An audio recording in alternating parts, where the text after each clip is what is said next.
नमस्कार दोस्तों, मैं नरेश चौक से और आज के वीडियो में हम डीपीटी को समझने वाले हैं। डीपीटी क्या होता है, डीपीटी का वर्किंग प्रिंसिपल समझने वाले हैं और प्रोसीजर को समझने वाले हैं, डीपीटी कैसे काम करता है। और इस वीडियो के अंत में मैं आपको कुछ ऐसे पॉइंट्स बताऊंगा जो कि इंटरव्यूज़ में पूछे जाते हैं। अगर आप डीपीटी या उससे रिलेटेड कोई भी इंटरव्यू परफॉर्म कर रहे हैं, इंटरव्यू दे रहे हैं, तो उससे रिलेटेड क्वेश्चन आपको बताने वाला हूँ। तो वीडियो में अंत तक बने रहिएगा और अपने फ्रेंड्स और रिलेटिव के साथ भी शेयर कीजिएगा। तो सबसे पहले समझते हैं डीपीटी क्या होता है। डीपीटी एनडीटी की एक मेथड है। जैसा कि लास्ट के वीडियो में मैंने बताया था कि एनडीटी की कौन कौन सी मेथड्स होती हैं, उसमें डीपीटी भी एक मेथड होती है, जिसमें क्या होता है, हम सरफेस की डिसकंटिन्यूटीज़ को चेक करते हैं। और कौन सी कंटिन्यूटीज़, जो कि ओपन टू सरफेस, मतलब सरफेस के ऊपर तक तो आ रही हैं लेकिन हमको नेक्ड आई से विजिबल नहीं हो पा रही हैं, उन सरफेस डिसकंटिन्यूटीज़ को हम डीपीटी के थ्रू चेक करते हैं। और कौन से मटेरियल में, नॉन पोरस मटेरियल में, मतलब कि मटेरियल हमारा पोरस नहीं होना चाहिए, जैसे कि वुड में, है ना, या फिर वुड में, या फिर हम कहें कि फॉर्म में, इस तरह के मटेरियल में हम डीपीटी नहीं कर सकते हैं। लेकिन अगर सॉलिड मटेरियल है, नॉन पोरस है, उसमें हम डीपीटी इजीली परफॉर्म कर सकते हैं, जैसे कि आपको वीडियो में भी इमेज में भी दिख रहा है। चलिए अब देखते हैं डीपीटी को और क्या क्या कहा जाता है ना, और क्या क्या इसके नाम से जानते हैं। इसको एलपीटी, लिक्विड पेनिट्रेंट टेस्टिंग भी कहते हैं, फिर पेनिट्रेंट टेस्टिंग पीटी भी कहते हैं, साथ में एफपीटी मतलब फ्लोरोसेंट पेनिट्रेशन टेस्टिंग भी कहते हैं। इसमें क्या है, डाई की जगह हम फ्लोरोसेंट को यूज़ करते हैं एफपीटी में, है ना। इसके बाद आता है एलपीआई मतलब लिक्विड पेनिट्रेंट इंस्पेक्शन, और डाई पेनिट्रेंट इंस्पेक्शन मतलब डीपीआई भी कहा जाता है। तो चलिए अब आगे हम क्या देखते हैं, अब हम आगे प्रोसीजर को समझेंगे, डीपीटी कैसे परफॉर्म किया जाता है। देखिए यहाँ मैंने बहुत सारी चीज़ें लिखी हैं, लेकिन हम लोग क्या इमेज से समझेंगे, है ना। सबसे पहले आपको क्या करना है, डीपी परफॉर्म करने के लिए जो भी आप क्लीनर, पेनिट्रेंट और डेवलपर, ये तीन आपको ले लेना है, क्लीनर, पेनिट्रेंट और डेवलपर। और ध्यान रखिएगा ये तीनों एक ही कंपनी के होने चाहिए, मतलब तीनों अलग अलग कंपनी के होंगे तो हमको बेटर रिजल्ट नहीं आएंगे। आप ध्यान रखिए कि आपको तीनों, मतलब स्ट्रिक्ट है कि नेसेसरी है कि आपको तीनों एक ही कंपनी के लेने हैं, क्लीनर, पेनिट्रेंट और डेवलपर। तो चलिए अब क्या करेंगे, अब हम जॉब पे चलेंगे, है ना। जहाँ पर भी हमको डीपी परफॉर्म करना है उसको अच्छी तरह से हमको क्लीन कर लेना है क्लीनर से। और ध्यान रखिएगा कि बहुत वहाँ पर अच्छी तरह से ग्राइंडिंग की गई हो, है ना। कहीं भी मटेरियल में कोई भी स्पैटर्स या फिर सरेशन या पियर्सिंग मार्क ना हो, इस तरह से हमको मटेरियल को रेडी कर लेना है। और फिर क्लीनर से जो भी उसमें फॉरेन पार्टिकल्स हैं, चाहे डस्ट हो या ऑयल या ग्रीस, इसको निकाल देना है क्लीनर से। क्लीन करके हम लिंट फ्री कॉटन का इसके लिए यूज़ कर सकते हैं, या फिर हमारे पास जो हम क्लीनर यूज़ कर रहे हैं वो स्प्रे बॉटल में आता है, तो स्प्रे करके भी हम उसको बाद में फिर कॉटन से साफ़ कर लेना है अच्छी तरह से। इसके बाद हम क्या करेंगे, इसके बाद जो हमने सरफेस को क्लीन किया है वहाँ पे हम क्या करेंगे, वहाँ पे पेनिट्रेंट अप्लाई करेंगे, है ना। समझ रहे हैं आप, पेनिट्रेंट को अप्लाई करना है। इसको भी या तो हम ब्रश से या फिर लिंट फ्री कॉटन से या फिर स्प्रे के थ्रू हम लोग यूज़ कर सकते हैं ना। इस स्प्रे के थ्रू हम लोग अपने पेनिट्रेंट को अप्लाई करना है। इसके बाद क्या करना है, हमको इसको एक स्पेसिफाइड पेनिट्रेंट जो हमने अप्लाई किया जिस सरफेस पे, उसको एक स्पेसिफाइड टाइम के लिए छोड़ देना है, जिसको कि ड्वेल टाइम कहा जाता है। अब वो ड्वेल टाइम कितना रखना है वो मैं आपको वीडियो के आखिरी में बताऊंगा, है ना। इसके बाद क्या करना है, जब हमने एक स्पेसिफाइड टाइम के लिए अपने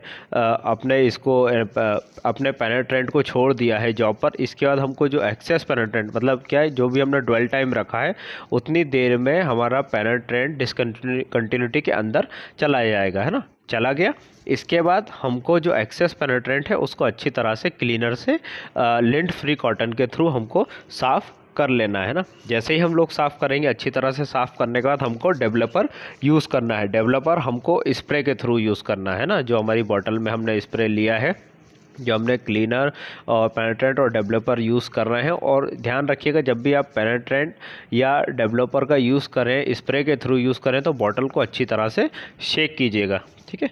ये कर लिया हमने। इसके बाद हमको एक स्पेसिफाइड टाइम के लिए छोड़ देना है। वैसे तो जो भी हमारे रिज़ल्ट हैं वो इमीडिएटली आ जाते हैं, मतलब 15-20 सेकंड, 1 मिनट के अंदर ही हमको रिज़ल्ट मिल जाता है। लेकिन बेटर रिज़ल्ट के लिए हमको एक स्पेसिफाइड टाइम तक, मतलब इसमें भी ड्वेल टाइम तक उसको छोड़ देना है। इसके बाद क्या होगा, इसके बाद हमारी डिसकंटिन्यूटीज़ ओपन हो जाएंगी, मतलब सीएबिलिटी, उसको हम अपने डिसकंटिन्यूटीज़ को नेक्ड आई से देख पाएंगे, इस तरह से हो जाएंगी। जैसे कि हमने यहाँ पे मार्क भी किया है, देखिए यहाँ पे एक लीनियर क्रैक जनरेट हुई है हमारी वेल्डिंग में, ये हमने रूट रन पे ही वेल्डिंग परफॉर्म किया था। तो इससे क्या होगा, डीपीटी करने से हमारी सीएबिलिटी, जो हमारी सरफेस पे ओपन टू सरफेस डिसकंटिन्यूटीज है जो हमको नेक्ड आइज से नहीं दिख रही थी, वो उसकी सीएबिलिटी मतलब विजिबल हम उसको देख सकते हैं। तो ये तो हो गया हमारा प्रोसीजर। अब हम आगे देखते हैं कि इसका वर्किंग प्रिंसिपल क्या होता है। वर्किंग प्रिंसिपल को इंटरव्यूज़ में काफ़ी ज़्यादा पूछा जाता है। जनरली क्या डीपीटी जो है वो कैपिलरी एक्शन पे वर्क करता है। कैपिलरी एक्शन मतलब क्या? कैपिलरी एक्शन मतलब जैसे हम किसी पॉट में या किसी बीकर में अगर थोड़ा सा पानी लेके उसमें पाइप डालते हैं तो आप देखिएगा वाटर लेवल से भी पाइप के अंदर का जो पानी रहेगा वो वाटर लेवल से ऊपर आ जाएगा। तो इसी को कैपिलरी एक्शन कहा जाता है। इसी की वर्किंग प्रिंसिपल पे डाई पेनिट्रेशन वर्क करता है। इसमें क्या डिसकंटिन्यूटीज़ के अंदर हमारा जो पेनिट्रेंट है वो चला जाता है और हमको ओपन टू सरफेस में डिसकंटिन्यूटीज़ नेक्ड आइज से विजिबल हो जाती हैं। इसके बाद हम आता है कि हम इसको कहाँ कहाँ यूज़ कर सकते हैं।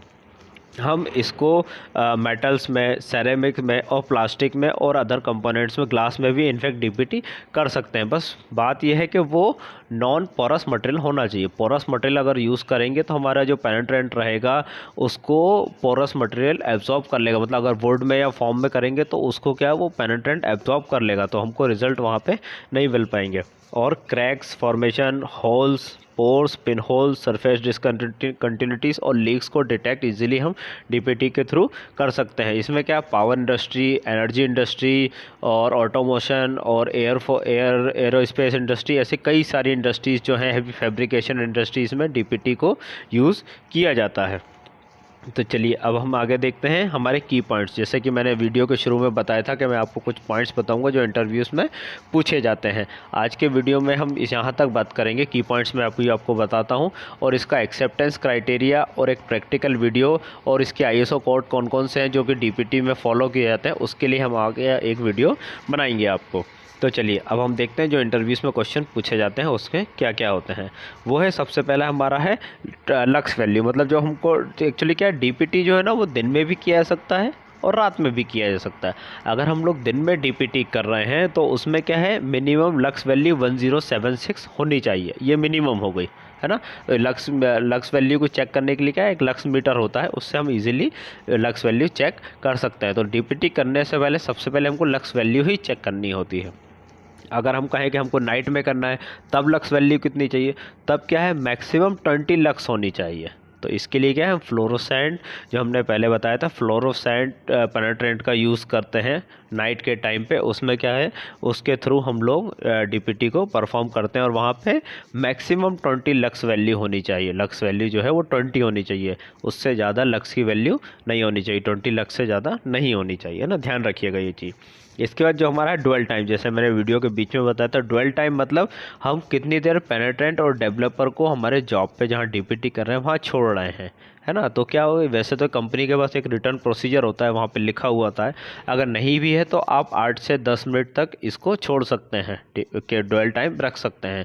बाकी तो टेम्परेचर के ऊपर डिपेंडेंट होता है। अगर टेम्परेचर कम है तो विस्कोसिटी ज़्यादा हो जाएगी। विस्कोसिटी ज़्यादा होने से हमारा पेनिट्रेंट जो है वो नीचे तक डिसकंटिन्यूटी में नहीं जा पाएगा, तो उसमें ड्वेल टाइम बढ़ा सकते हैं। बस ध्यान रखिएगा कि 8 से 10 मिनट से ड्वेल टाइम कम नहीं होना चाहिए, ज़्यादा है तो चलेगा, उसमें कोई इशू वाली बात नहीं है।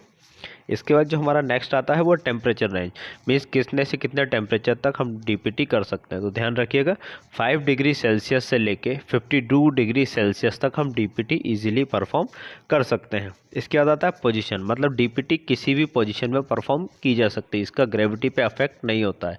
मतलब आपको सिर्फ डाउन हेड ही नहीं, आप ओवर हेड में भी डीपीटी कर सकते हैं। एक ही पोजीशन पे रखे हुए आप किसी भी पोजीशन में डीपीटी को परफॉर्म किया जा सकता है। तो चलिए फ्रेंड्स, इसी के साथ आज के वीडियो को ख़त्म करते हैं। मुझे उम्मीद है आपने डीपीटी को अच्छी तरह से समझा होगा। इस वीडियो को अपने फ्रेंड्स और रिलेटिव के साथ भी शेयर करें। Thank you friends, thanks for watching.